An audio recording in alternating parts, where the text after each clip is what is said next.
Rahul Gandhi Twitter पर रोजाना किसी न किसी मुद्दे पर मोदी सरकार पर हमला बोल देते हैं। अब राहुल गांधी ने पेट्रोल डीजल के बढ़ते दामों को लेकर एक ट्वीट किया। राहुल ने सवाल पूछा कि पेट्रोल डीजल के दाम कब कम होंगे, क्या जब अगले चुनाव होंगे तब? वैसे राहुल गांधी को यह सवाल मनमोहन सिंह से पूछना चाहिए था। इसका कारण हम आपको आगे बताएंगे, पर सवाल पूछा गया है तो इसका जवाब जानना भी बेहद जरूरी है। बहरहाल इसमें कोई दो राय नहीं कि पेट्रोल और डीजल के दाम रोजाना बढ़ रहे हैं। देश के कई हिस्सों में पेट्रोल 100 रुपए प्रति लीटर के पार पहुंच गया है।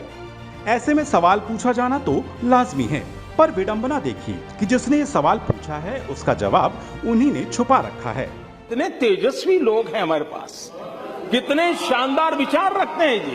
जिस पेट्रोल डीजल के दामों को लेकर कांग्रेस देश भर में प्रदर्शन कर रही है, असल में उस समस्या की सबसे बड़ी वजह कांग्रेस खुद ही है।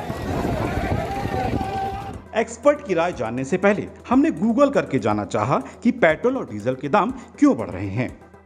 देखा तो कई तथ्य सामने आए। उनमें से एक सबसे महत्वपूर्ण चीज जिसे कांग्रेस कभी नहीं बताती वो है ऑयल बॉन्ड्स। अब ये ऑयल बॉन्ड्स क्या हैं और कैसे मोदी सरकार के गले की फांस बन गया है, इसे समझ लेते हैं। आपको जानकर हैरानी होगी कि पेट्रोल डीजल की बढ़ती कीमतों की ज्यादा जिम्मेदारी मोदी सरकार की नहीं बल्कि मनमोहन सिंह सरकार की थी।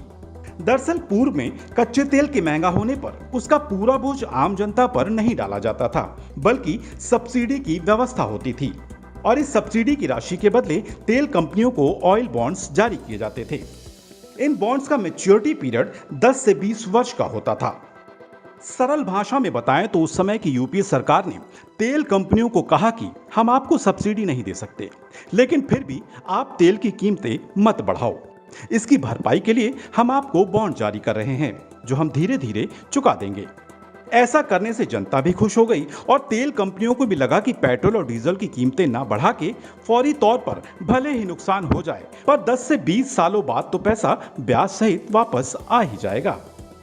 ये बर्बादी का पेड़ जो कांग्रेस उस समय लगा गई, उसके कड़वे फल बीजेपी के खाते में आ गए। उस समय बांटे गए ऑयल बॉन्ड्स अब मोदी सरकार को ब्याज के साथ चुकाने पड़ रहे हैं। चलिए अब आपको बताते हैं कि मोदी सरकार पर इन बॉन्ड्स का कितना बोझ है और उसे वो किस तरह से चुकाएगी।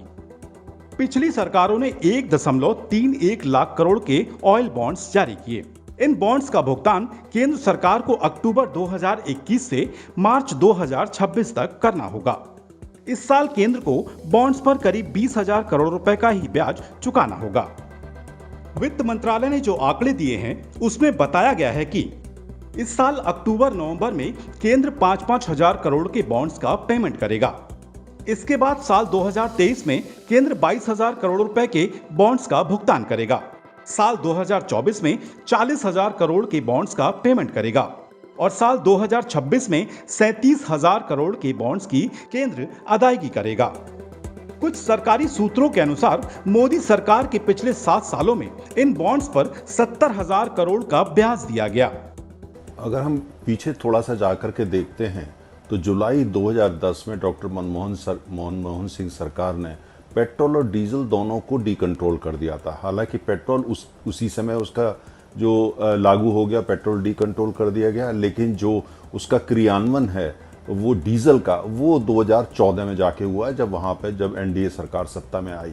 लेकिन 2010 से 2014 तक का आप इतिहास देखें, कीमतें बढ़ी थी, लेकिन उसके बावजूद डीजल के ऊपर सब्सिडी चलती रही। अर्थात उस समय की सरकार ने उसकी कीमत को नियंत्रण में रखा।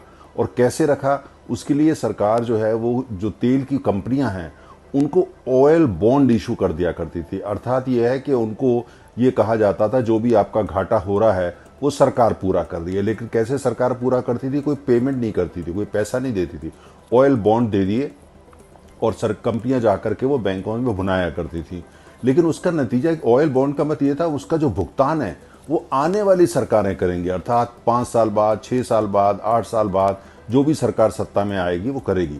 तो वो सारा 2010 से 2014 तक उस समय जो कि सब्सिडी दी गई या जो कंट्रोल प्राइस थी डॉक्टर मनमोहन सिंह या कांग्रेस सरकार की, उस तमाम चीज़ों का जो भुगतान जो अरबों खरबों रुपया है वो आज तक जो है ये अब जो उसके बाद सरकार आई एनडीए की, एनडीए 1, एनडीए 2, वो सरकार आस्था उसका कर रही है। आपको बता दें कि साल 1996-97 के बाद केंद्र सरकारों ने तेल कंपनियों के घाटे की भरपाई के लिए ऑयल बॉन्ड्स जारी करने का फार्मूला निकाला था। ऑयल बॉन्ड्स जारी कर तत्कालीन यूपीए सरकार ने फौरी तौर पर तो ग्राहकों के लिए दाम स्थिर कर रखा था, लेकिन अब उसका भुगतान आम ग्राहकों की जेब से ही होना है। Presenting B News app, available on Google Play and App Store. Download it now.